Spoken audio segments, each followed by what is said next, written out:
চলে গেলেন মুক্তিযুদ্ধকালীন স্বাধীন বাংলা ফুটবল দল ও স্বাধীন বাংলাদেশের প্রথম জাতীয় ফুটবল দলের অধিনায়ক জাকারিয়া পিন্টু। জাকারিয়া পিন্টুর মৃত্যুর খবর নিশ্চিত করেছে বাংলাদেশ ফুটবল ফেডারেশন।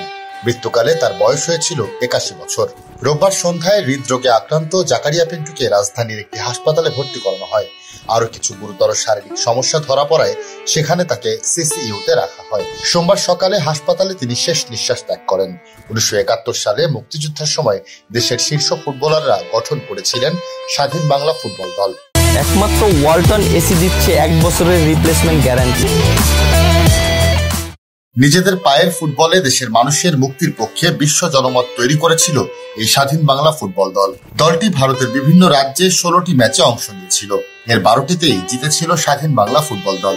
ওই ম্যাচের টিকিট বিক্রির অর্থ স্বাধীন বাংলাদেশ ফুটবল দল তুলে দিয়েছিল মুক্তিযুদ্ধকালীন প্রবাসী বাংলাদেশ সরকারের তহবিলে। পরে স্বাধীন বাংলাদেশের প্রথম জাতীয় ফুটবল দলকেও নেতৃত্ব দেন জাকারিয়া পিন্টু। তার অধিনায়কত্বে ১৯৭৩ সালে মালয়েশিয়ার মারদেকা কাপে অংশ নেয় বাংলাদেশ। অধিনায়কত্বের বাইরে একজন অসাধারণ ডিফেন্ডার হিসেবেও বাংলাদেশের ফুটবলে বিশেষ স্থান আছে জাকারিয়া পিন্টুর। এই তারকা ফুটবলার সংগঠক হিসেবে জড়িত ছিলেন মোহামেডানের সঙ্গে।